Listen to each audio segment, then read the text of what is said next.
Hey everyone, TJay here. Thanks for coming back for another segment of Michigan Conservative Roundtable. And in my solo effort here, I'm going to try and incorporate a little bit of highbrow. And I'm going to reference Shakespeare.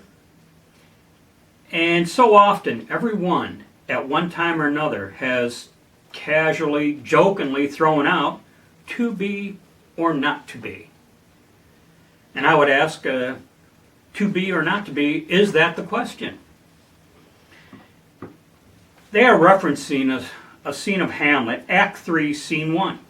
Hamlet has kind of come to the conclusion that his uncle murdered his father, and upon murdering his father, marries his mother, and he's thinking out loud to himself, what do I do?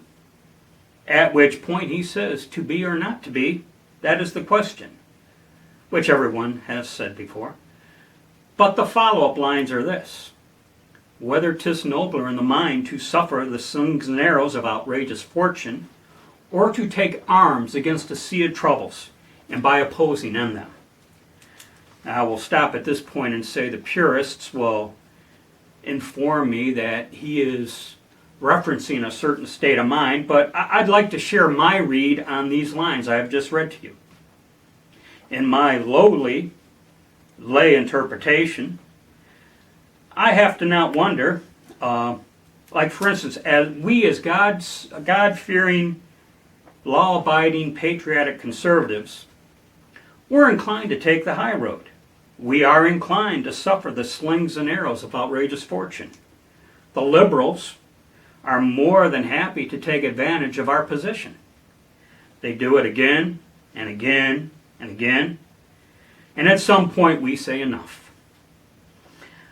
I've often wondered and even theorized if these DC insider never-Trumpers, and we'll just mention a couple here, George Will, William Crystal, I often wondered whether or not they feel 'tis nobler to suffer the slings and arrows of outrageous fortune, opposed to us who voted for Trump, and have opted for the take arms against a sea of troubles and by opposing end them.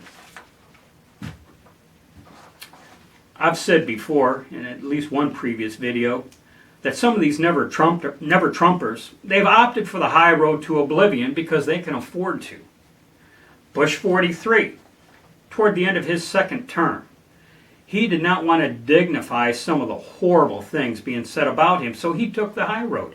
He suffered the slings and arrows. McCain followed in his footsteps. He too took the high road. And by doing this, it allowed Obama to win the presidency. McCain lost and Obama won.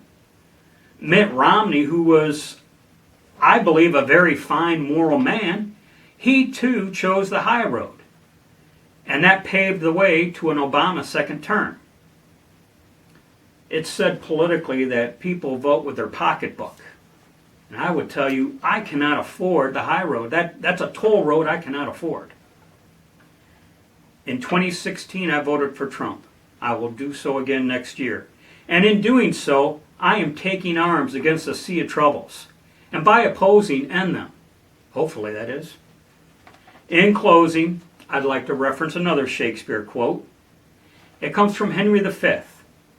And Kenneth Branagh, an actor out of Hollywood, well, an actor, he does some excellent interpretations of Shakespeare plays, and he converts them into movie forms.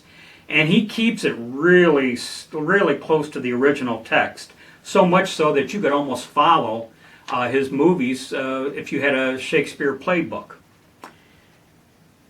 His rendition of Act 1, Scene 2, I really loved.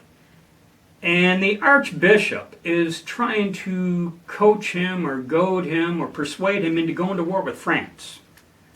I suspect Henry V, not really trusting the intentions of the Archbishop, says to the Archbishop, "Take heed how you impugn our person, how you awake our sleeping sword of war." This is TJ signing off. Be safe, watch your six, and don't tread on me.